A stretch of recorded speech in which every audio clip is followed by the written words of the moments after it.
Swayam Prabha. Digital India. Educated India.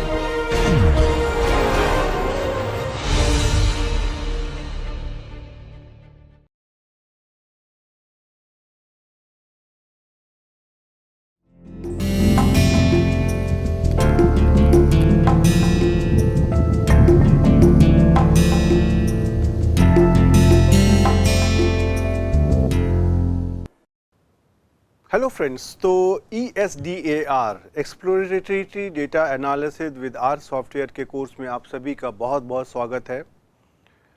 और हमने आपको पिछले लेक्चर में एक इस कोर्स के बारे में बताया था कि हम इसमें क्या क्या करने वाले हैं और लोगों को क्या क्या भ्रांतियां होती हैं, और हम कोशिश करेंगे कि इस कोर्स में उस तरह की सभी की भ्रांतियाँ दूर हो जाएँ।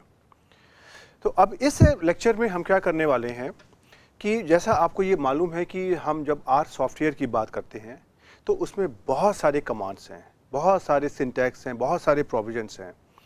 तो जब भी आप इस कोर्स की बात आप करते हो तो हम यहाँ पे एक्सप्लोरेटरी डेटा एनालिसिस के जो भी हमारे टूल्स हैं हम उनकी बात करने वाले हैं। लेकिन उन टूल्स में हमको आर सॉफ्टवेयर के किन किन टूल्स की आवश्यकता पड़ेगी ये आपको नहीं मालूम होता है, और इससे लोग थोड़ा सा कंफ्यूज हो जाते हैं कि हम इसको भी करें कि इसको छोड़ें कि क्या करें। तो इसी बात को ध्यान रखते हुए मैं आपको यहाँ पर बहुत ही कंसाइज वे में, बहुत ही संक्षिप्त रूप में हमको इस कोर्स को समझने के लिए जिन जिन आर सॉफ्टवेयर में ऑपरेशन की आवश्यकता है मैं उसको यहाँ पर आपको दिखाने की कोशिश करूँगा। और आपसे यही उम्मीद करूंगा कि आप इन कमांड्स की थोड़ा सा प्रैक्टिस कर लीजिए, तो जब आप कोर्स में आगे जाएंगे तो वो आपकी बहुत सहायता करेंगे। ये मेरा आपसे प्रॉमिस है कि अगर आप कमांड्स को प्रैक्टिस नहीं करके आओगे, अगर आपके ध्यान में नहीं रहेंगे तो आपको आगे समस्या आएगी। क्यों? क्योंकि जब मैं कोर्स में आऊँगा तब मेरे पास शायद इतना समय नहीं होगा कि मैं पीछे आ करके आपको इन कमांड्स के बारे में फिर से बता सकूँ। और हाँ, डेफिनेटली जहाँ पर मैं नए नए कमांड्स को इस्तेमाल करूँगा वहाँ पर मैं आपको इसके बारे में बताता रहूँगा।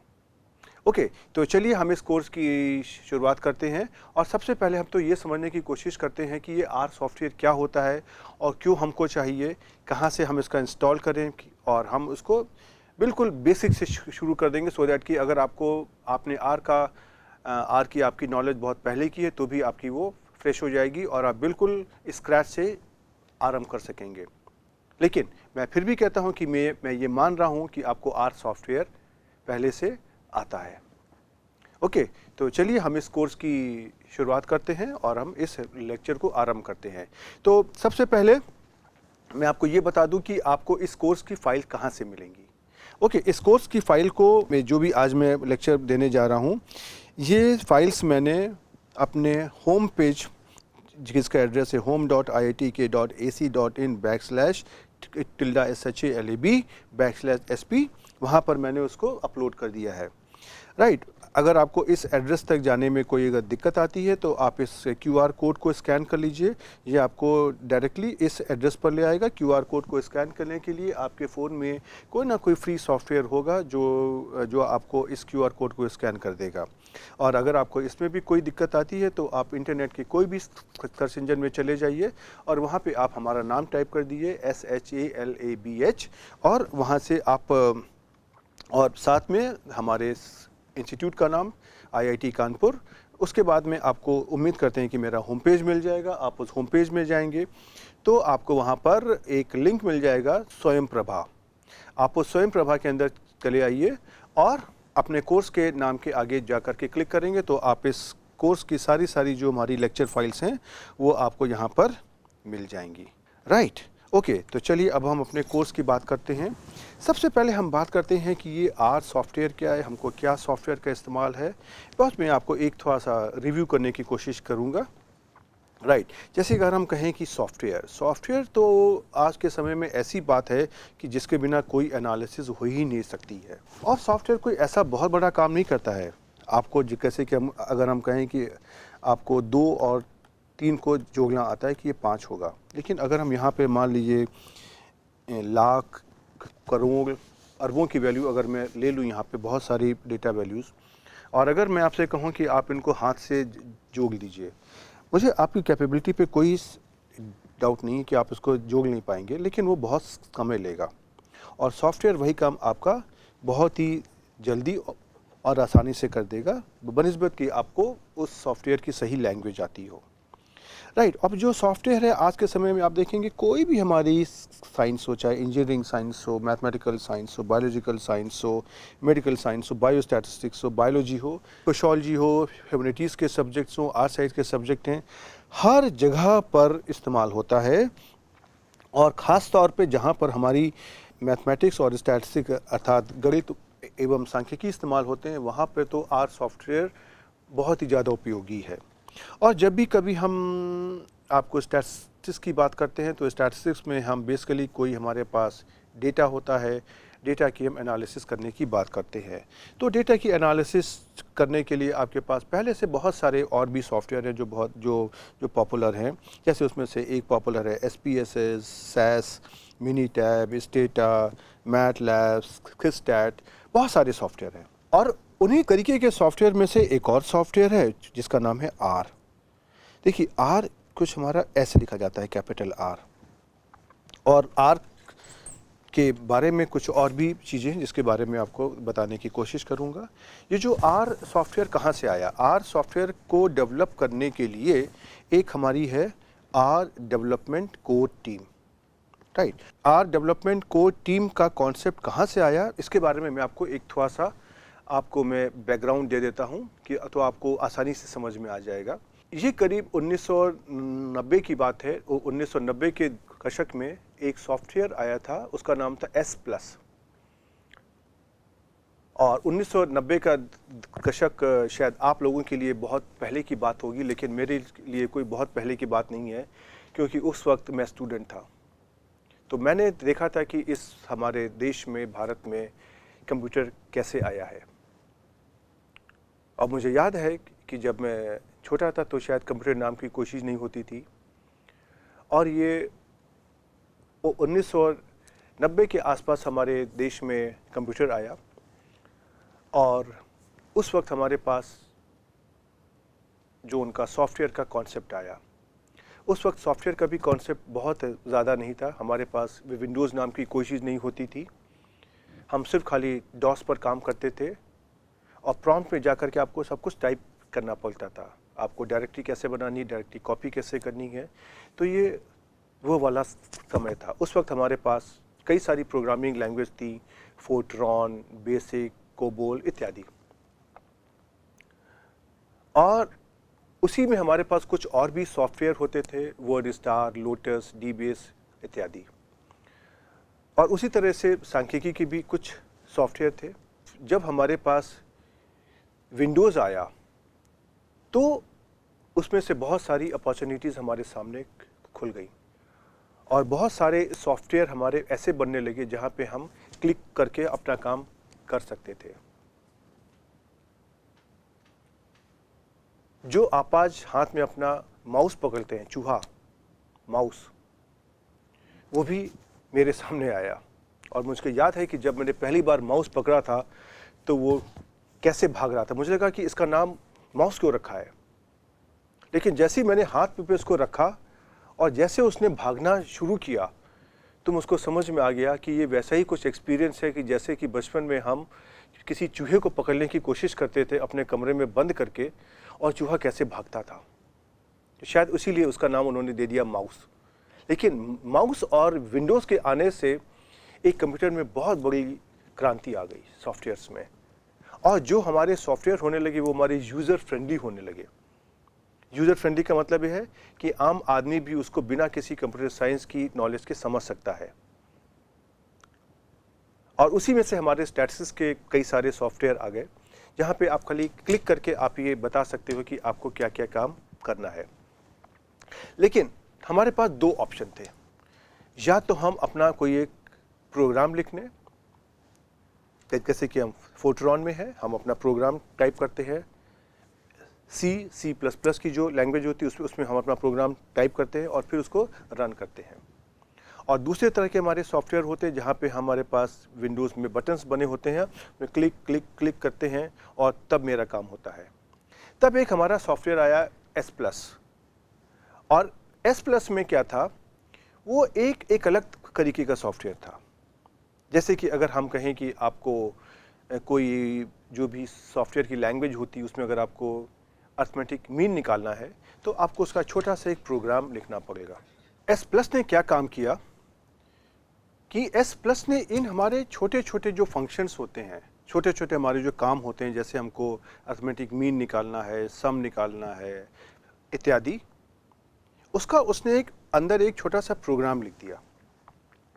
तो क्या हुआ कि अगर मुझको कंप्यूटर की किसी और भाषा में अगर अरिथमेटिक मीन निकालना है तो हमको पूरा छोटा सा प्रोग्राम लिखना पड़ेगा उस अरिथमेटिक मीन को निकालने के लिए। लेकिन एस प्लस ने क्या कर दिया, एस प्लस ने उस प्रोग्राम को लिख करके अपने प्रोग्राम के अंदर ही डाल दिया और उसका उसने एक नाम दे दिया फंक्शन। अब जैसे कि उसको अगर अरिथमेटिक मीन निकालना है तो उसने उसका नाम दे दिया मीन, MEAN, और उसको हम कहते हैं मीन फंक्शन। तो क्या हुआ, उस मीन फंक्शन से हमको क्या एडवांटेज हुआ कि अगर मेरे पास कुछ न्यूमेरिकल वैल्यूज़ हैं जिनका हम अरिथमेटिक मीन निकालना चाहते हैं तो मुझे पूरा प्रोग्राम लिखने की आवश्यकता नहीं है। हम उस फंक्शन को लिखेंगे मीन और उसके पैरेंथेसिस में जो अपना डेटा है जो उसके रिक्वायर्ड फॉर्मेट में उसको हम एंटर कर देंगे, तो ये हमको डायरेक्ट उस मीन को कंप्यूट करके देगा। और इसी तरह के उसने बहुत सारे फंक्शंस लिख दिए, बहुत सारे बड़े बड़े जो हमारे ख़ास तौर पे सांख्यिकी में काम होते थे उसका उसने डायरेक्ट फंक्शन लिख दिया कि आपको अलग से कुछ नहीं करना है, आप बस उसके अंदर अपना डेटा दे दीजिए। हाँ, डेटा को देने के लिए एक प्रॉपर फॉर्मेट में आपको डेटा उसी फॉर्मेट में देना है और आपको जो अपना कमांड है उसके ऑप्शन से जिस तरीके से उस एस में दिया गया है आप उसको उसी तरीके से देना है। उससे क्या हुआ कि आपको अपने कामों को करने के लिए बहुत सारी चीज़ें अपने आप से पहले से तैयार मिलने लगी, तो आपका प्रोग्रामिंग का काम कम हो गया। पहली बात तो ये हुई। और दूसरी बात, सबसे बड़ी बात ये है कि एस प्लस सॉफ्टवेयर में उन्होंने एक अपनी एस लैंग्वेज को भी दे दिया कि अगर आप चाहें तो इन जो बिल्ट इन फंक्शंस हैं उनका भी इस्तेमाल कर सकते हैं और साथ में आप अपनी लैंग्वेज में अपना प्रोग्राम भी लिख सकते हैं। तो जब ये दोनों ऑप्शन हमारे पास आ गए तो जो लोग मैथमेटिक्स में, स्टैटिस्टिक्स में काम करते थे उनकी बहुत सहायता होने लगी। जैसे उदाहरण के लिए मैं अगर अपना उदाहरण लूँ, मैं अगर अपनी रिसर्च में कुछ अगर नया डेवलप कर रहा हूँ और उसको मुझे सिमुलेट करना है, उसका मुझे सिमुलेशन करना है, क्योंकि मैं पहली बार कर रहा हूँ तो उसका कोई पैकेज भी नहीं है मेरे पास, कोई इसका फंक्शन भी नहीं है, तो मुझको पहली बार करना है। लेकिन मैं जो भी कुछ कर रहा हूँ वो हमारे जो सांख्यिकी के फंक्शन होते हैं उनका ही तो इस्तेमाल कर रहा हूँ, मीन, वेरिएंस, स्क्यूनेस, कर्टेसिस इत्यादि इत्यादि। तो क्या हुआ, जब मैंने अपना प्रोग्राम एस प्लस की भाषा में लिखने की कोशिश करी तो मुझको बहुत सारी चीज़ें बनी बनाई मिल गई और उससे क्या हुआ कि हमारा प्रोग्राम जो बहुत ही कॉम्प्लिकेटेड था बहुत आसानी से हम उसको लिखने लगे। तो इस एस प्लस सॉफ्टवेयर 1990 के दशक में बहुत पॉपुलर हो गया और उस पर कुछ एक बुक्स भी लिखी गई, किताबें भी लिखी गई कि आपको एस प्लस को कैसे इस्तेमाल करना है। लेकिन बस समस्या एक ही थी, एस प्लस को लेने के लिए पैसे खर्च करने पड़ते थे और बहुत सारे लोग जिनके पास पैसे नहीं होते थे, फंड्स नहीं होते थे, उनके लिए ऐसा सॉफ्टवेयर इस्तेमाल करना बहुत ही कठिन था। उस वक्त जो लोग एकेडमिक्स में काम करते हैं उसमें से कुछ लोगों ने सोचा कि क्यों नहीं हम एस प्लस के पैरेलल उसी तरीके का एक नया सॉफ्टवेयर डेवलप करने की कोशिश करते हैं। और उसमें न्यूजीलैंड के 2 साइंटिस्ट थे, उसमें उन्होंने शुरुआत करी और धीमे धीमे करके उनका ग्रुप बढ़ता गया और उसमें से अलग अलग इंस्टीट्यूशन से, अलग अलग संस्थानों से, अलग अलग यूनिवर्सिटीज़ से, अलग अलग इंस्टीट्यूट से लोग उस कार्य को में ज्वाइन करने लगे। किसी ने मीन का प्रोग्राम लिख दिया, किसी ने वेरिएंस का प्रोग्राम लिख दिया, किसी ने स्क्यूनेस का प्रोग्राम लिख दिया और करते करते करते करते हमारे इस आर डेवलपमेंट कोर टीम का निर्माण हो गया। अब ये टीम वैसी है जो उसके जो आर का ख़ास तौर पर इंतज़ाम करती है। कोई पैकेज है उसको वो सही है कि गलत है, उसको अपलोड करना है कि नहीं करना है, आर का नया वर्जन आना है, उसमें क्या क्या इम्प्रूवमेंट होते हैं, इस तरह के हमारे जितने भी कार्य होते हैं ये हमारी आर डेवलपमेंट कोर टीम करती है। और आरंभ में जब आपका आर सॉफ्टवेयर आया, अब बात आती है कि इसका नाम आर क्यों पड़ गया। तो उस वक्त एस प्लस जो हमारा सॉफ्टवेयर था उसके अंदर एक लैंग्वेज थी जिसका नाम था एस लैंग्वेज। तो शायद मुझे लगता है कि उसी बात को फॉलो करते हुए उन्होंने इस लैंग्वेज का नाम रख दिया आर लैंग्वेज। हाँ, इसका नाम उन्होंने आर प्लस नहीं रखा शायद, बट उन्होंने इसी सॉफ्टवेयर का नाम रख दिया आर। और इसकी जो लैंग्वेज है जिसमें हम प्रोग्रामिंग करते हैं इसको बोलते हैं आर लैंग्वेज। शुरू में जब ये आरंभ में जब आर सॉफ्टवेयर आया था तो ये फ्री सॉफ्टवेयर था। और हाँ, सबसे बड़ी बात इसमें से यही हुई कि ये फ्री सॉफ्टवेयर था, इसमें किसी को कोई पैसा नहीं देना था। तो इससे हमारी बहुत सारी समस्याओं का समाधान अपने आप से हो गया। हमारे पास एक बहुत बड़ी समस्या होती थी कि अगर मैंने कहीं से पैसा जोड़ करके एक सॉफ्टवेयर खरीद भी लिया है तो कुछ समय के बाद उसमें अपडेट हो जाता था, कुछ चेंज हो जाता था। तो कुछ समय के बाद अगर मुझको नया सॉफ्टवेयर चाहिए तो मुझे फिर से खरीदना पड़ता था। तो इस आर सॉफ्टवेयर ने हमारी इस समस्या का भी समाधान कर दिया। जैसे ही हमारे आर सॉफ्टवेयर में कुछ भी परिवर्तन आता है, चेंज आता है, अपडेट होता है, नया वर्जन आता है, कोई समस्या की बात नहीं है। आप आर की वेबसाइट पे चले जाइए और वहाँ से आप इस आर सॉफ्टवेयर को डाउनलोड कर लीजिए। सिर्फ इतना ही करना है आपको। हाँ, लेकिन आरंभ में जब आर आया तो लोगों का इस पर भरोसा नहीं था।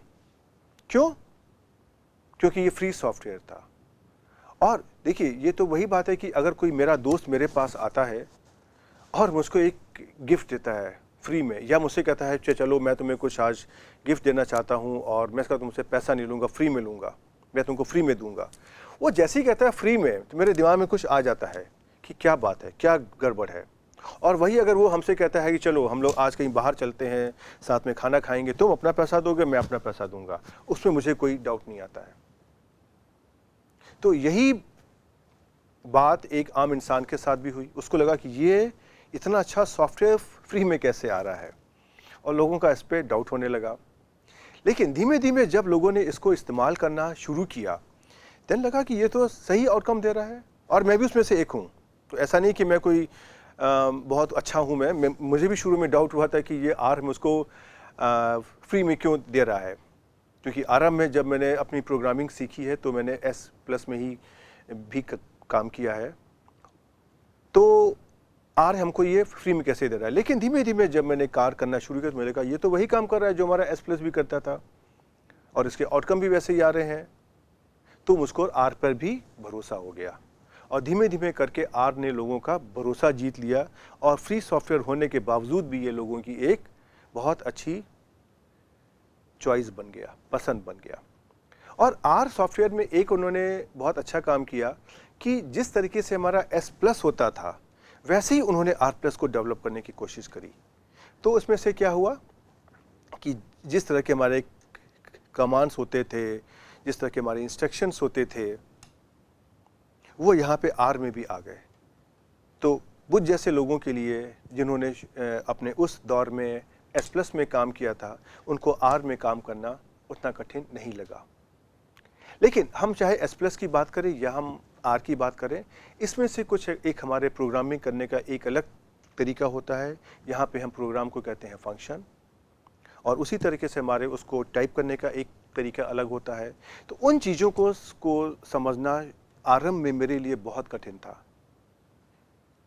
क्योंकि मैंने तो शुरुआत करी थी डॉस से, डॉस के बाद में विंडोज़ में आया, और लेकिन ये कुछ आया तो मुझको समझ नहीं आया कि ये ना डॉस है ना विंडोज़ है, ये उसके बीच का है। लेकिन कुछ समय स्ट्रगल करने के बाद में मैंने एस प्लस सॉफ्टवेयर को सीख लिया, और जब आर में देखा ये तो बिल्कुल उसी का जैसे लगा कि कॉपी हो रहा है। और इसीलिए आप अगर ध्यान देंगे कि बहुत सारी हमारी जो बुक्स लिखी गई थी एस प्लस सॉफ्टवेयर को लेकर के, एक उसमें वैन ब्लेस एंड रिप्ले की भी बुक है जो बहुत ही पॉपुलर बुक थी। उस बुक के कितने भी पैकेजेस थे, डेटा सेट थे, वो आपको आर के अंदर भी अवेलेबल है, राइट। तो इस तरीके से हमारी आर की जर्नी शुरू होती है और धीमे धीमे करके आर हमारा इतना पॉपुलर हो गया कि बड़े बड़े जो हमारे बुक्स के पब्लिशर हैं उन्होंने आर के ऊपर और ख़ास तौर पे स्टैटिस्टिक्स विद आर के ऊपर पूरी सीरीज़ बना दी। और आज के समय में जो हमारी चाहे एलिमेंट्री स्टैटिस्टिक्स हो चाहे हमारी एडवांस स्टैटिस्टिक्स हो, उसके लिए आर एक उसका अभिन्न अंग हो गया है। और जिस जगह पे लोग सॉफ्टवेयर को परचेस करना अफोर्ड नहीं कर सकते हैं, उनके लिए एक ईमानदारी से जीवन जीने के लिए और ईमानदारी से सॉफ्टवेयर को इस्तेमाल करने के लिए आर ने एक बहुत अच्छा रास्ता बना दिया, राइट। तो ये जो आपका आर सॉफ्टवेयर अब कहाँ से आएगा, अब तो बात आती है आप इसको कैसे डाउनलोड करेंगे। तो देखिए आपकी एक वेबसाइट है, उसका नाम है www.r-project.org। आप इस साइट पे चले जाइए, ये सॉफ्टवेयर वहाँ पे भी बिना कुछ पैसे दिए आपको अवेलेबल है, आप वहाँ से आप उसको डाउनलोड कर लीजिए। और इस आर सॉफ्टवेयर में एक बहुत ख़ास बात है, पता है क्या, इसके अंदर कुछ फ्री पैकेजेस हैं जो डेटा साइंटिस्ट को और जो स्टैटिस्टिशियन हैं जो एनालिसिस करते हैं उनको ये बहुत सहायता करते हैं।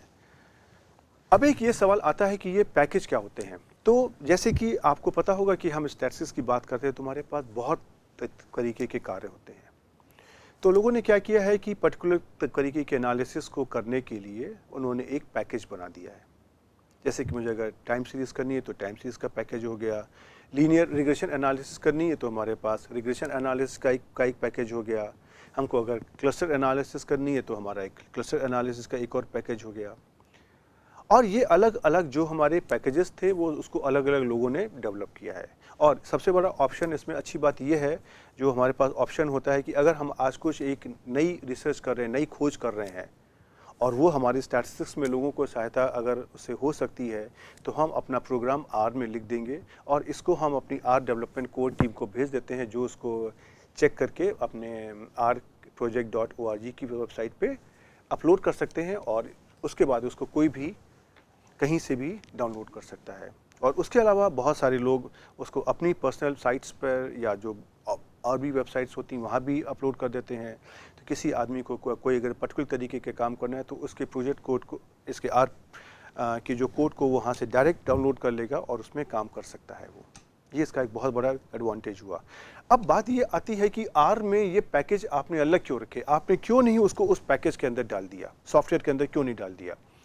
तो अब ये इशू आता है कि जो आर है इसका जो काम करने का दायरा बहुत ज़्यादा है, ये एलिमेंट्री काम भी करता है और ये एडवांस काम भी करता है। तो अब हर इंसान को सारे काम करने की आवश्यकता नहीं पड़ती है। तो अगर ये सारे के सारे पैकेजेस हमारे अगर एक ही सॉफ्टवेयर में अगर ये डाल दिए जाएंगे तो उस पैकेज का साइज़ बहुत ज़्यादा हो जाएगा और शायद फिर उसको डाउनलोड करना, उसको हैंडल करना थोड़ा सा कठिन हो जाएगा। इसके लिए उसको इस सॉफ्टवेयर को उन्होंने दो हिस्सों में बांट दिया। एक हम कहते हैं बेस सॉफ्टवेयर। बेस सॉफ्टवेयर मतलब आधार। ये सॉफ्टवेयर का साइज़ बड़ा छोटा होता है और हम अपने आर प्रोजेक्ट की साइट में जब हम जाते हैं तो वहाँ से सबसे पहले हम उसका बेस पैकेज है उसको डाउनलोड करते हैं। तो बेस पैकेज के अंदर जो भी हमारे कॉमन फंक्शंस होते हैं, कॉमन सिंटैक्स होते हैं, कमांड्स होते हैं, वो वहाँ पे निहित है। लेकिन अगर आपको कोई स्पेशल काम करना होता है, कुछ खास काम करना होता है, तो उसके लिए आपके पास पैकेज होते हैं। तो आपको जो भी कार्य करना है आप आर प्रोजेक्ट की साइट पे चले जाइए, वहाँ से अपना जो पैकेज आप उसको डाउनलोड कर लीजिए। और ये सब प्रोसेस आपको पता है कि आर में ऑटोमेटेड होती है। आपको खाली आर सॉफ्टवेयर में जाकर के कमांड लिखना है install.packages और पैकेज का नाम ही तो देना है। वो इंटरनेट पे जाकर के खुद ही से ही उसका वो डाउनलोड कर लेगा और इंस्टॉल कर देगा। हाँ, लेकिन आपका कंप्यूटर इंटरनेट से कनेक्टेड होना चाहिए। ओके, तो अब इसलिए हमारे पास दो तरह के पैकेज हो गए, एक हो गया बेस सॉफ्टवेयर और एक हमारा पैकेज हो गया। जब भी मुझे काम पड़ेगा हम उस पैकेज को डाउनलोड कर लेंगे और हम उसमें काम करेंगे। इसलिए हमारे पास आर में बहुत बड़ा ऑप्शन आ गया कि भिन्न भिन्न तरीके के लोग अपने अपने पैकेजेस को वहाँ पर अपलोड कर सकते हैं और हम भिन्न भिन्न तरीके की चीज़ों को भी कर सकते हैं। राइट, चलिए आगे बढ़ते हैं। अब एक बात ये आती है कि आर के अंदर क्या खास बात है और आर हमारे बाकी सॉफ्टवेयर से क्या उसमें अंतर है। मैं आपको एक लाइन में एश्योर करना चाहता हूँ, कोई फ़र्क नहीं है। जिस तरीके से हमारे पास बाकी सॉफ्टवेयर में डेटा को मैनिपुलेट करने के लिए, ग्राफिक्स के लिए, डेटा एनालिसिस के लिए ऑप्शंस होते हैं, उसी तरीके से हमारे पास आर के अंदर भी होते हैं।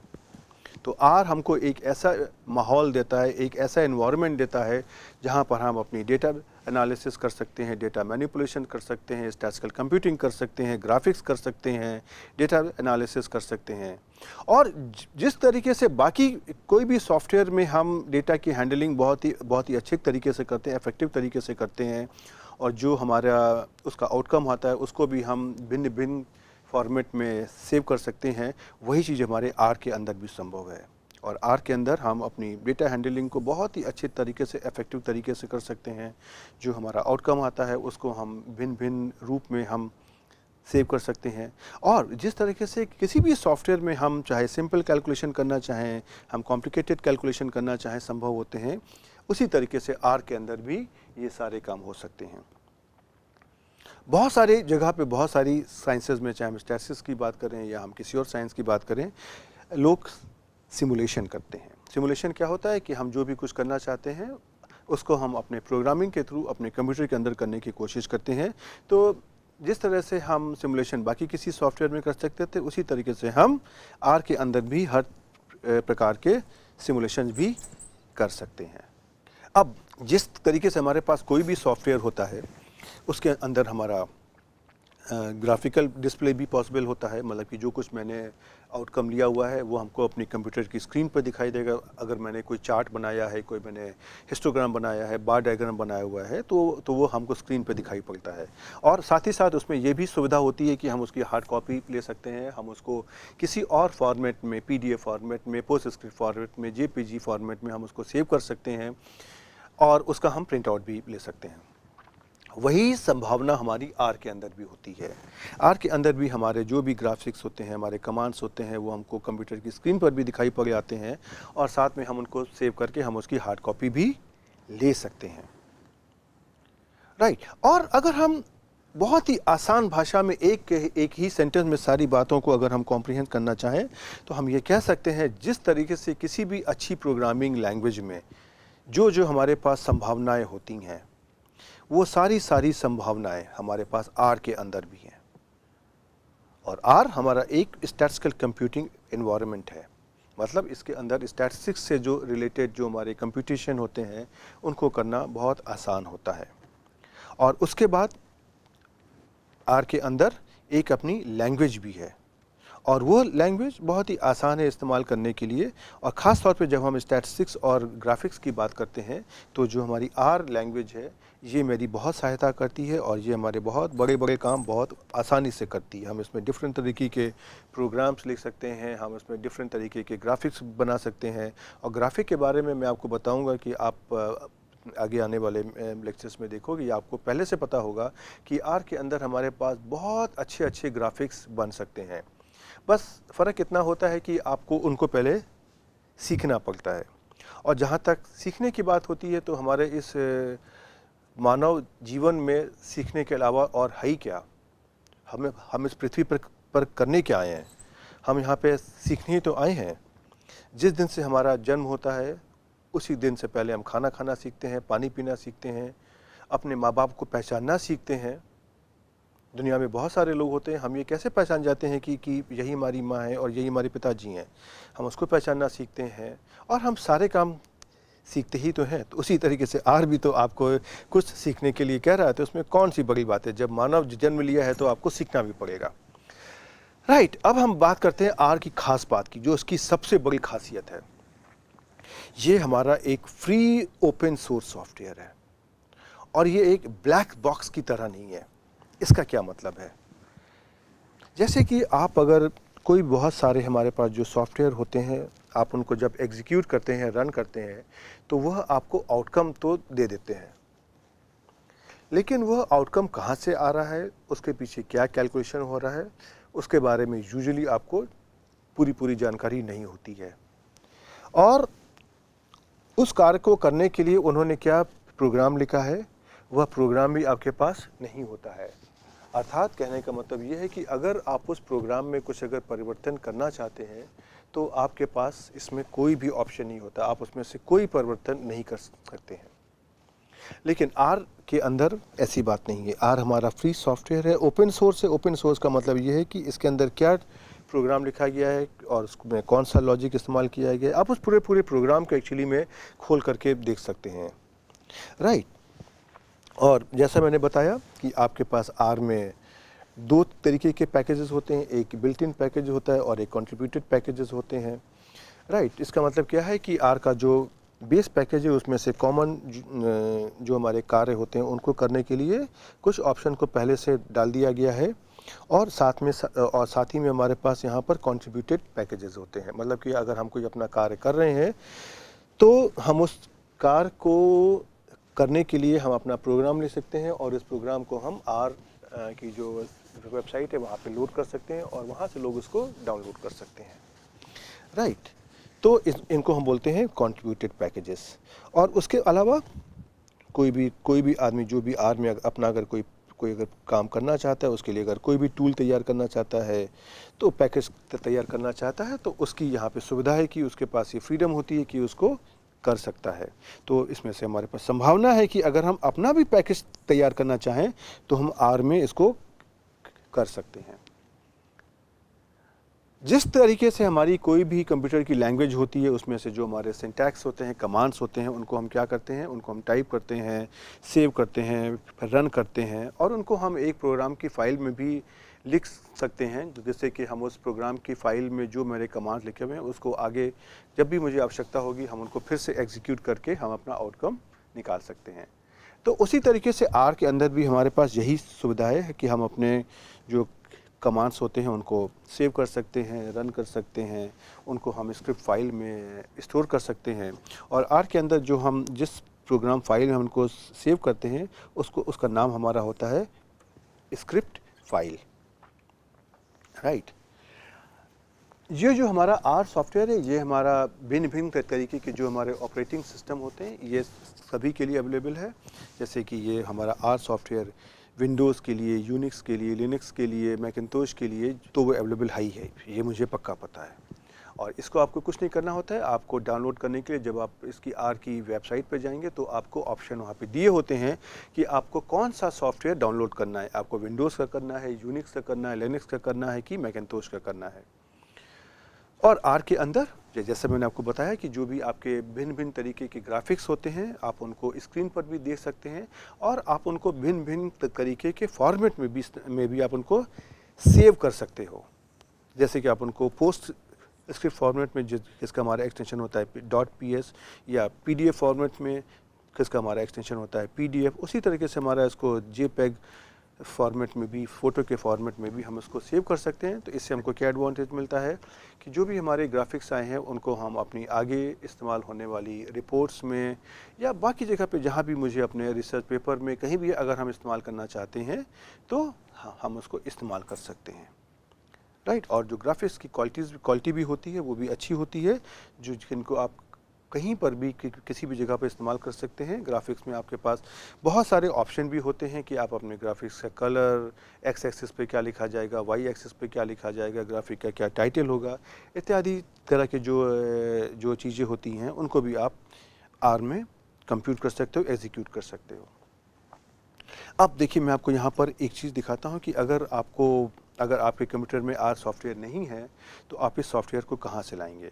तो सबसे पहले आप इस जो वेबसाइट है https://www.r-project.org, ये इसका हमारा एड्रेस है। आप यहाँ पे जब चले जाएंगे तो देखिए ये आपको स्क्रीनशॉट है उसका, देखिए है ये आपको कुछ ऐसा यहाँ पे दिखाई पड़ेगा और इसके अंदर देखिएगा ये ऑप्शन है कि यहाँ पे है डाउनलोड आर, राइट। आप यहाँ पे क्लिक करेंगे तो आपको यहाँ पर सॉफ्टवेयर मिल जाएगा और जब इसको आप डाउनलोड करने की कोशिश करेंगे तो आपको कुछ ये ऐसा पूछेगा कि आप इसको कहाँ से डाउनलोड करना चाहते हैं और आपसे कुछ ये पूछेगा CRAN का मतलब पता है क्या होता है, कॉम्प्रिहेंसिव आर आर्काइव नेटवर्क। ये क्या चीज़ होता है, एक्चुअली में क्या हुआ कि जब हमारा आर का डेवलपमेंट हुआ तो आर के हमारे यूज़र्स बहुत बढ़ते गए और दुनिया भर के लोगों ने इसको आर को इस्तेमाल करना आरंभ कर दिया। तो अब अगर आर का सॉफ्टवेयर अगर मान लीजिए एक ही सर्वर पर कहीं पर अपलोड होता और उसके दुनिया भर के लोग उसको डाउनलोड कर रहे हैं, तो उसमें एक रिस्क था कि उस सर्वर पर लोड बहुत ज़्यादा हो सकता है और उससे कुछ समस्याएं हो सकती हैं, आपका सर्वर क्रैश हो सकता है इत्यादि। तो इस समस्या का इसका समाधान करने के लिए इस विश्व में डिफरेंट जो अलग अलग हमारी यूनिवर्सिटीज़ हैं, संस्थान हैं, उन लोगों ने भी उस आर के सर्वर को होस्ट कर दिया और उन्होंने अपनी अपनी जगह पर जो भी आर का सॉफ्टवेयर होता है उसको उन्होंने अपलोड कर दिया और ये उन्होंने सुविधा दे दी कि कोई भी जो आर का यूज़र है उनकी भी साइट से जा कर के इस आर सॉफ्टवेयर को डाउनलोड कर सकता है। उससे क्या हुआ, जो आर सॉफ्टवेयर को डाउनलोड करने का जो लोड है वो बहुत सारी जगह पर डिस्ट्रीब्यूट हो गया और हमारे इस विश्व में बहुत सारे देश हैं और हर देश में कई कई ऐसे इंस्टीट्यूशन हैं जो हमारे इस आर सॉफ्टवेयर को होस्ट कर रहे हैं। तो जब हम यहाँ पे आर को डाउनलोड करने की बात करते हैं तो सबसे पहले मुझसे पूछा है कि आप अपना CRAN मिरर चुनिए, अर्थात जो हमारा सर्वर होता है जहाँ पर हमारे उसको हमने कहा हुआ है कॉम्प्रहेंसिव आर आर्काइव नेटवर्क। जैसे आपको उसका नाम से पता चल रहा है, आर आर्काइव नेटवर्क, मतलब कि आर को आर्काइव वहाँ पे करके उसका नेटवर्क तैयार किया गया है। तो आपसे पूछेगा कि आपको उसको कहाँ से डाउनलोड करना है और उसमें से आप देखोगे आपकी लिस्ट में अल्फ़ाबेटिकल ऑर्डर में जो हमारे देश के नाम होते हैं वो लिखे होते हैं और उसके बाद वो आपसे पूछेगा कि उस देश के अंदर भी जब आप आओगे तो आपके पास यहाँ पे सॉफ्टवेयर अपलोडेड है, आप कहाँ से करना चाहते हो, आप उसमें कहीं से भी कर दीजिए। सैद्धांतिक तौर पे तो ये सारे जो हमारे आर के सॉफ्टवेयर हैं उसमें एक ही सॉफ्टवेयर हर जगह अवेलेबल होता है, तो आप कहीं से भी डाउनलोड कर लीजिए, इसमें कोई समस्या नहीं है। हाँ, कुछ लोग कहते हैं कि जो आपके देश के करीब का देश है आप वहाँ से डाउनलोड कर दीजिए, तो मेरी ये बात समझ में नहीं आती है। क्यों? क्योंकि हम इसको इंटरनेट से जब हम डाउनलोड कर रहे हैं तो इंटरनेट के लिए क्या फ़र्क पड़ता है कि मैंने इसको ऑस्ट्रेलिया से डाउनलोड किया है, कि मैंने न्यूजीलैंड से डाउनलोड किया है, कि मैंने सिंगापुर से डाउनलोड किया है, कि उसको मैंने USA से डाउनलोड किया है, या उसको मैंने अपनी कंट्री में अपने ही इंस्टीट्यूट से क्यों न डाउनलोड किया हो। तो मोटी मोटी भाषा में हम आपसे कहेंगे जहाँ से भी आपको अच्छा लगे आप इस सॉफ्टवेयर को डाउनलोड कर सकते हैं। तो जब आप आगे आओगे तो आपको देखिएगा कुछ ऐसी यहाँ पे CRAN दिखाई देंगे। तो देखिए ये आपके होते हैं CRAN मिरर्स और आप देखेंगे यहाँ पे देखिए आपको अलग अलग कंट्री के नाम लिखे हैं, अल्जीरिया, अर्जेंटीना, ऑस्ट्रेलिया और ऑस्ट्रिया, बेल्जियम। तो देखिए जैसे ऑस्ट्रेलिया में आपका देखिए ये 1 2 3 4 जगह पर आपका CRAN मिरर्स हैं, अर्थात इन्होंने 4 जगह पर इस सॉफ्टवेयर को लोड करके रखा है। आप कहीं से भी क्लिक करके आप इस सॉफ्टवेयर को अपने पास डाउनलोड कर सकते हैं और जब आप इस CRAN लिंक पर क्लिक करेंगे तो आपको कुछ ऐसा मिल जाएगा और यहाँ पे आप अगर देखेंगे तो ये आपसे पूछता है कि आपको कौन सा आर चाहिए, आपको आर लिनक्स के लिए चाहिए या मैकिन्टोश के लिए चाहिए या विंडोज़ के लिए चाहिए। तो जो भी आपका ऑपरेटिंग सिस्टम है आप वहाँ से आप इसको डाउनलोड कर सकते हैं, राइट। तो चलिए आगे जाने के पहले मैं आपको ज़रा सा इसको आर में एक बार करके दिखा भी देता हूँ कि आपको ये कैसा दिखाई देगा, राइट। देखिए मैंने यहाँ पे वेबसाइट में मैंने देखिए ये वाला जो एड्रेस है www.r-project.org, इसको मैंने खोल के रखा हुआ है। देखिए ये आपका है और देखिए ये यहाँ पे देखिए कि ये लिंक है जहाँ पर मैं हाईलाइट कर रहा हूँ, यहाँ पे देखिए लिखा हुआ है डाउनलोड आर और जब आप यहाँ पे डाउनलोड आर में आप जब क्लिक करेंगे तो ये आपको देखिए अगली साइट में ले आएगा और यहाँ पे आप अगर देखेंगे तो उसमें से देखिए बहुत जगह पे नाम लिखे हैं, जैसे मैंने आपको दिखाया स्क्रीनशॉट, अल्जीरिया, अर्जेंटीना, ऑस्ट्रेलिया इत्यादि इत्यादि। अब आपने जैसे मान लिया ऑस्ट्रेलिया में आपने यहाँ पे क्लिक कर दिया तो जब आप ये आपको जो भी यहाँ पे ऑस्ट्रेलिया का जो CRAN मिरर है वहाँ पे ले आया और आप देखोगे यहाँ पे देखिए आपका इसका एड्रेस बदल गया, राइट। ये आपका CRAN.CSIRO.AU हो गया और यहाँ पर आप आओगे तो देखिए आपको इस तरह के यहाँ पे ऑप्शन दिए हुए हैं। अगर हम मान लीजिए यहाँ पर विंडोज़ की भी बात अगर करते हैं हम इसको यहाँ पे देखिए क्लिक करेंगे तो देखिए ये मुझसे यहाँ पूछेगा कि आपको क्या चाहिए। अगर आप इसने आपको साफ साफ पूछ रहा है क्या आप आर को पहली बार इंस्टॉल कर रहे हो, और अगर पहली बार इंस्टॉल कर रहे हो तो आपको यहाँ पे दबाना होगा बेस और बेस के आगे देखिए यहाँ पे दिया हुआ है आपको देखिए ये जो कंट्रीब्यूटेड पैकेजेस होते हैं उसके बारे में दिया हुआ है। जो ओल्ड कंट्रीब्यूटेड पैकेजेस हैं जो शायद जो पुराने आर के वर्जन्स में इस्तेमाल होते हैं वहाँ पे दिया हुआ है। आर टूल्स के बारे में दिया हुआ है, ये उनके लिए आवश्यक है जो लोग आर का पैकेज तैयार करना चाहते हैं। उसी तरीके से आप अगर यहाँ पे सबसे पहले आपको, अगर आपने कभी अपने कंप्यूटर पे इंस्टॉल नहीं किया है तो आपको यहाँ पे प्रेस करना पड़ेगा BASE जहाँ लिखा हुआ है बेस। अब यहाँ पे आप देख सकते हैं कि डाउनलोड आर ये आपका 84 मेगाबाइट्स का है और जो भी कुछ है, जैसे आज की डेट में आर का जो 4.0.1 वर्जन है वो इस समय लेटेस्ट है, राइट। उसके बाद में आप देख लोगे इसमें बहुत कुछ उन्होंने आपको देखिए दिया हुआ है, राइट। आप यहाँ से आप इसको आराम से देख सकते हो, राइट। तो अब आपने देखा कि इसको देखिए डाउनलोड करना बहुत कठिन काम नहीं है, बहुत ही आसान काम है। और उसके बाद में जब आप इसको डाउनलोड कर लोगे, जब आप इसको और जो भी सॉफ्टवेयर आएगा उसमें आप डबल क्लिक करते आप जाओगे तो आपके कंप्यूटर पे, आपके डेस्कटॉप पे इसका एक आइकॉन बन जाएगा। और जब आप उस आइकॉन पे जब आप क्लिक करने की कोशिश करोगे तो देखिए मैं आपको दिखाता हूँ यहाँ पर। तो देखिए जैसे यहाँ पे देखिए ये है, मैंने क्लिक किया, देखिए ऐसा खुल जाएगा, राइट। आप अगर चाहें तो यहाँ पे देखिए ऑप्शंस होते हैं, यहाँ से आप इसका साइज़ बढ़ा सकते हैं जिससे कि आपको यहाँ पे जो भी कुछ टाइप किया हुआ है ये आपको साफ साफ दिखाई देगा, राइट। चलिए मैं इसका साइज़ और बढ़ा देता हूँ, देखिए, तो दैट कि आपको और भी साफ साफ दिखाई दे, राइट। आप देखिए ये आपको बता रहा है कि आर का आपका वर्जन 4 है। इसका क्या नाम है, इसका नाम उन्होंने दिया आर्बर डे।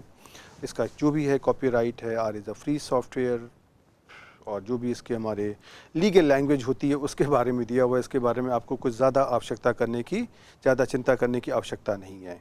और देखिए यहाँ पर ये क्या आ रहा है, मैं आपको ये दिखाना चाहता था। देखिए यहाँ पे ये लाल रंग का लिखा हुआ है, ग्रेटर दैन साइन लिखा हुआ है। आपको पता है कि ये आपका क्या है, ये आपका प्रॉम्प्ट साइन है, ये आर का प्रॉम्प्ट साइन है। और ये जो हमारी विंडो खुल के आई है, इसको अगर हम थोड़ा सा छोटा करके भी दिखा दें, क्योंकि इसमें आपके पास ग्राफिक विंडो को भी खोलने का ऑप्शन होता है, बट एनीवे यहाँ पे अगर हम आपको दिखाएं तो देखिए क्या है, इसको बोलते हैं आर कंसोल, CONSOLE। तो जब भी हम आपसे कहेंगे कि हम आर कंसोल में आकर के काम करना चाहते हैं, इसका मतलब है कि यहाँ पे हम इस आर को क्लिक करने के बाद में जो हमारी पहली विंडो यहाँ पे आती है, हम इसमें काम करना चाहते हैं। और इसका हम साइज़ भी देखिए हम विंडो का आपस में एडजस्ट कर सकते हैं, राइट। और इस स्क्रीन को अगर मुझे साफ करना है, क्लियर करना है, तो हमारे पास कमांड होता है Ctrl+L। मतलब कि अगर हम अपने कंप्यूटर में कंट्रोल और जो कैपिटल L की जो की होती है उसको अगर हम कंट्रोल को प्रेस करते हुए L दबा देंगे तो देखिए ये आपकी स्क्रीन साफ़ हो जाती है। और इसी के अंदर आपके पास जैसे मैंने कहा कि ये आपका है आर कंसोल है, और इसी में आप अगर कोई ग्राफिक बनाना चाहते हैं तो उसका भी देखिए ऑप्शन होता है। जैसे अगर हम आपको उदाहरण के लिए बता रहे हैं, जैसे अगर मुझे कोई हिस्टोग्राम बनाना है तो हमारे पास वैल्यूज़ में अपनी दे दूंगा, राइट। और इसको जब हम यहाँ पे एंटर करेंगे को देखिए आपका यहाँ पर एक और विंडो बन के आ जाएगी जिसको हम बोलते हैं ग्राफिक विंडो। और इस ग्राफिक विंडो में जो भी कुछ आ रहा है आप इसको PDF फॉर्मेट में, PS फॉर्मेट में, JPEG फॉर्मेट में आप जैसा मन चाहें आप इसको सेव कर सकते हैं। एक बहुत आसानी सा जो उदाहरण ये है कि आप इसमें राइट क्लिक करिए, देखिए आपको जाएगा copy as, metafile, copy as, bitmap, save as metafile, save as postscript, etcetera. Print का भी देखिए कमांड आ रहा है। तो ये सब कुछ आप कर सकते हैं। तो जो आपको मैंने अभी बताया है तो उसी को मैंने आपको मैंने यहाँ पर करके दिखाया भी है, राइट। तो अब तक तो आपको कॉन्फिडेंस आ जाना चाहिए कि आर को इस्तेमाल करना बहुत कठिन नहीं है और आर को आप बहुत आसानी से इस्तेमाल कर सकते हैं, राइट। तो देखिए यहाँ पर मैं आपको यही बात मैं दिखा रहा हूँ कि जब मैंने आपके देखिए इसकी रिकॉर्डिंग करी है कोर्स की, तो उस वक्त मैंने जो भी लेटेस्ट जो मेरा सॉफ्टवेयर था आर का, मैंने उसको इस्तेमाल किया और इसका वर्जन हमारा है 4.0.0। लेकिन आज की डेट में जब मैं आपको दिखा रहा हूँ तो इसका 4.0.1 वर्जन आ गया है। लेकिन हमारे लिए कोई बहुत फ़र्क नहीं पड़ता है, क्योंकि हमारे अगर कुछ कमांड में परिवर्तन आएगा तो मुझको आर उसके बारे में बता देगा और हम अपने सॉफ्टवेयर को अपडेट कर सकते हैं। लेकिन मुझको पूरा भरोसा है कि जिस तरह के कमांड्स को हम यहाँ पर इस्तेमाल करने जा रहे हैं उसके लिए हमारा ये वर्जन कभी कोई दिक्कत नहीं करेगा। हाँ, आप कुछ समय बाद अगर इस वीडियो को देखते हैं और अगर इसमें से आर का नया वर्जन अगर आ गया है, तो आप अगर जब भी अपने कमांड को एग्जीक्यूट करेंगे तो वो आपको बता देगा कि आपका आर का वर्जन ओल्ड हो चुका है और आप इसको फिर से इंस्टॉल कर लीजिए। कोई दिक्कत की बात नहीं है, आप इस आर के सॉफ्टवेयर को फिर से आप डाउनलोड कर लीजिए और आप इसको इंस्टॉल कर लीजिए। राइट, तो इसीलिए इस आर की पॉपुलैरिटी बहुत ज़्यादा बढ़ गई, क्योंकि जैसे ही उसके अंदर कोई नया चेंज आता है, परिवर्तन आता है, या हो सकता है कि पहले किसी सॉफ्टवेयर में पहले के वर्जन में कोई समस्या हो, उस समस्या को उन्होंने आपकी दूर कर दिया है, तो बिना कुछ पैसा दिए हम इस सॉफ्टवेयर को फिर से खरीद सकते हैं और हम इसको काम अपना कर सकते हैं। तो देखिए यहाँ पर मैंने आपको इसी के बारे में तो दिखाया था, ये जो प्रॉम्प्ट साइन आया था, ये जो हमारा साइन है ना, ग्रेटर देन साइन, ये इसको हम बोलते हैं प्रॉम्प्ट। और ये यही जगह होती है जहाँ पर हम अपने आर के सिंटैक्स और जो हमारे कमांड होते हैं हम उनको यहाँ पर टाइप करते हैं और एग्जीक्यूट करते हैं। और इस जगह को जहाँ पर हम ये करते हैं इसको बोलते हैं कमांड लाइन। जैसे कि आप अगर उदाहरण के तौर पे देखें, आप अगर तो देखिए यहाँ पे क्या है, जैसे देखिए आपने लिया है, तो देखिए ये आपकी क्या थी, कमांड लाइन, जहाँ पर आपने ये अपना ये कमांड देखिए टाइप किया था और इसको एंटर करेंगे तो ये कमांड एग्जीक्यूट हो जाएगा। Right, okay. अब जब आप इस कमांड लाइन में या आप आर सॉफ्टवेयर में काम करते हो तो आपको इसी आर कंसोल में सारे कमांड टाइप करने होते हैं। आपके पास GUI एडिटर होता है जहां पर आप अपने प्रोग्राम को टाइप कर सकते हो। उसके साथ में एक चीज़ और होती है, इस आर सॉफ्टवेयर में काम करने के लिए हमारे पास कुछ और भी सॉफ्टवेयर आ गए हैं जो हमारी बहुत सहायता करते हैं। राइट, तो उसमें से हमारे जो सॉफ्टवेयर हैं, बहुत सारे सॉफ्टवेयर एक्चुअली में है। उसमें से कुछ पॉपुलर सॉफ्टवेयर हमारे जैसे हैं आर स्टूडियो है, एक है TinR, TINNR। राइट, ये सब हमारे फ्री सॉफ्टवेयर हैं और ये हमारे आर और हमारे बीच में एक इंटरफेस क्रिएट करने की कोशिश करते हैं। तो उससे क्या हो जाएगा कि जो हम यहाँ पे कमांड टाइप करते हैं, ग्राफिक बनाते हैं, हम अपने आर के अंदर जो भिन्न भिन्न तरीके के काम करते हैं, उसमें से ये हमारे सॉफ्टवेयर हमारा कार्य करने में हमारी सहायता करते हैं। तो बेसिकली ये हमारे और आर सॉफ्टवेयर के बीच में एक इंटरफेस का काम करते हैं। राइट, और ये सॉफ्टवेयर ख़ास तौर पे अगर कोई इंसान अगर उसको आर सॉफ्टवेयर को सीखने की शुरुआत कर रहा है तो ये बहुत ही सहायक होते हैं। राइट, इसके द्वारा हम अपनी कोडिंग है, जो अपने प्रोग्राम के एग्जीक्यूशन है, वो थोड़े से आसान हो जाते हैं। और इस आर स्टूडियो को भी आप अगर डाउनलोड करना चाहें तो ये आपका जो एक साइट है https://www.rstudio.com। राइट, और अगर कोई दिक्कत है तो आप कोई भी इंटरनेट के सर्च इंजन पे चले जाइए, आप वहाँ पे टाइप कर दिए आर स्टूडियो, ऐसे करके आर और उसके आगे स्टूडियो, तो आपको इस वेबसाइट का पता चल जाएगा। आप इस वेबसाइट पे जाएंगे, आपको यहाँ से आर स्टूडियो का सॉफ्टवेयर मिल जाएगा। हाँ, आपको ये ध्यान रखना है कि आर स्टूडियो के सॉफ्टवेयर में कुछ हमारे फ्री सॉफ्टवेयर होते हैं, कुछ हमारे पेड सॉफ्टवेयर होते हैं। तो हमारा काम यहाँ से जो भी हमारा फ्री का सॉफ्टवेयर है, फ्री वर्जन जिसमें मुझे कोई पैसा नहीं देना है, उससे मेरा काम चल जाएगा। और यह जो भी सॉफ्टवेयर है ये भी हमारा C++ प्रोग्रामिंग लैंग्वेज में लिखा गया है। और उसी तरह से अगर आप आर स्टूडियो की जगह आप अगर एक और हमारा सॉफ्टवेयर होता है TinR, आप उसको अगर इस्तेमाल करना चाहते हैं तो वो हमारे इस वेबसाइट पर अपलोडेड है।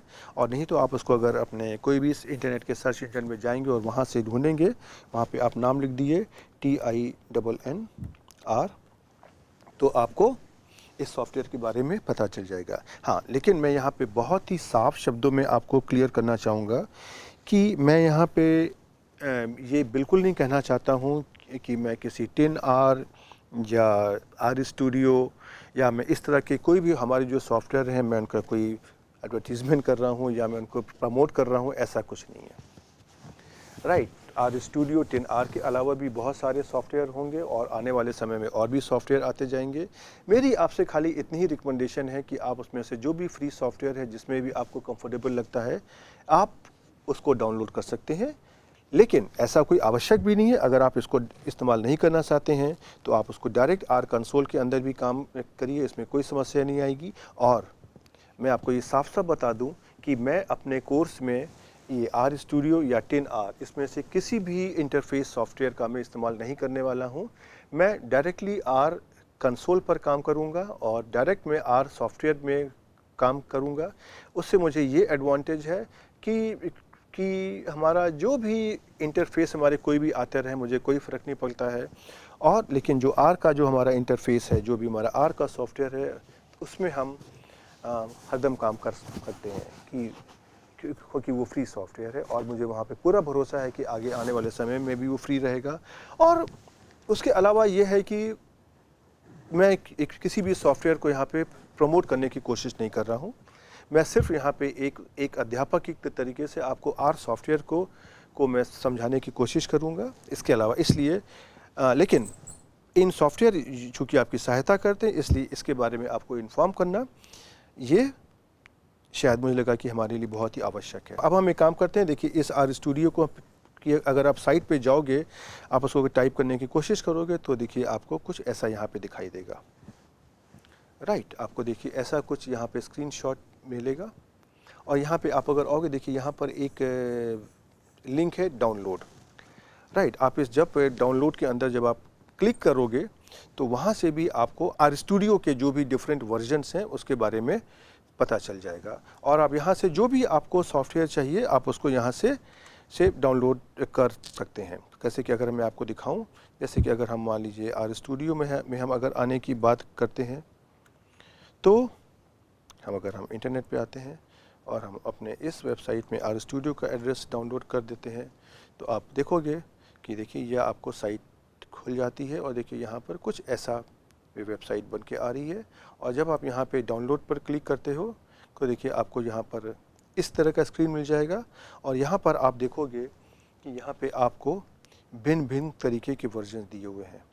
पहला दिया हुआ है आर स्टूडियो डेस्कटॉप, यहाँ पर देखिए फ्री है और इसमें देखिए लिखा हुआ है साफ साफ कि ओपन सोर्स है, ये ओपन सोर्स लाइसेंस है, मतलब इसको इस्तेमाल करने के लिए आपको उनसे पूछने की भी आवश्यकता नहीं है।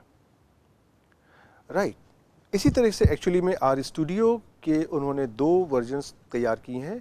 एक आपके डेस्कटॉप के लिए, जैसे हमारे डेस्कटॉप या जो लैपटॉप हम अपने घरों में इस्तेमाल करते हैं जो पर्सनल तौर पे, और जो हमारा सर्वर होता है, जैसे कि बड़े बड़े इंस्टीट्यूशंस में हमारे पास सर्वर होता है और सब लोग वहीं पर काम करते हैं, सबको अपने अपने एक वहाँ पे लॉगिन अकाउंट क्रिएट कर दिए जाते हैं। तो आपको आर स्टूडियो का में डेस्कटॉप या आप अगर कहीं पे नेटवर्क में काम करते हैं तो आर स्टूडियो का जो सर्वर वर्जन है, ये दोनों हमारे फ्री हैं, आप उसको वहाँ से डाउनलोड कर सकते हैं। राइट, और अगर आप पैसा दे के भी करना चाहते हैं तो इसमें से इनके आप उसको ख़रीद सकते हैं, लेकिन मैं उसके फेवर में नहीं हूँ क्योंकि मैं यहाँ पे जो भी कुछ करने वाला हूँ उसमें आपको आपके लिए ये जो फ्री सॉफ्टवेयर है ये आपके लिए सफिशेंट है, इसमें आपको कोई भी दिक्कत नहीं आने वाली है। राइट, और इसमें से आप देख सकते हो कि इसमें आपको बहुत सारे देखिए learn about R studio features इत्यादि इत्यादि करके देखिए बहुत कुछ दिया हुआ है। राइट, इस तरह की इसमें विंडोज़ बन के आती है, लेकिन डेफिनेटली मैं यहाँ पे आर स्टूडियो के बारे में बात नहीं करना चाहूँगा, लेकिन आप अगर चाहें तो आप उसमें काम कर सकते हैं, मैं आपको रोकूँगा भी नहीं। राइट, ओके, तो अब हम इस लेक्चर को यहाँ पे समाप्त करने की कोशिश करते हैं। तो इस लेक्चर में मैंने आपको आर के बारे में बैकग्राउंड देने की कोशिश करी है और मेरा ऑब्जेक्टिव यही था कि हो सकता है कि हमारे ऑडियंस में, हमारे स्टूडेंट्स में, हमारे पार्टिसिपेंट्स में बहुत से लोग ऐसे हों जिन्होंने आर बहुत समय पहले किया हो या जिनको आर बिल्कुल भी ना आता हो। तो इसलिए मैंने ये वाला आज लेक्चर दिया जिसके थ्रू कि मैं उनको आर के बारे में बता सकूं, क्योंकि बहुत से हमारे ऑडियंस ऐसे भी होंगे शायद जिन्होंने इसके बारे में, इस सॉफ्टवेयर के बारे में पहले नहीं देखा होगा। तो अगर वो ये कोर्स करना चाहते हैं तो ये लेक्चर दे करके उनको आर के बारे में पता चल जाएगा और वो भी इस कोर्स में इंटरेस्टेड हो सकते हैं और वो अगर इस सॉफ्टवेयर को पहले से सीख लेंगे तो आगे की वो लेक्चर्स को बहुत आसानी से फॉलो कर सकेंगे। राइट, तो अगले लेक्चर में हम इसी तरह की कुछ और बातें लेकर के आएंगे और आर में हम कैसे काम करते हैं, कैसे कंप्यूटेशन करते हैं और उस तरह के ख़ास तौर पे हमारे जो सिंटैक्स है, कमांड्स हैं जो हम इस कोर्स में आगे करने वाले हैं, हम उनके बारे में बात करेंगे। तो आप इन चीज़ों के बारे में सोचिए और अगर आपको आर सॉफ्टवेयर पहले से आता है तो आप उसको रिवाइज़ करिए, थोड़ा सा प्रैक्टिस करिए, छोटे छोटे से ऑपरेशन लीजिए सो दैट कि जब हम स्टैटिस्टिक्स का पार्ट हम शुरू करते हैं तो हम और आप आर सॉफ्टवेयर की नॉलेज में एक ही प्लेटफॉर्म पे होंगे और फिर हमको आपका हाथ पकड़ने में और आपको हमारा हाथ पकड़ने में कोई दिक्कत नहीं होगी और हम हाथ पकड़ के इस कोर्स को आराम से पार कर सकेंगे। तो आप प्रैक्टिस करिए और मैं आपको अगले लेक्चर में मिलने फिर से आऊँगा। तब तक के लिए गुड बाय।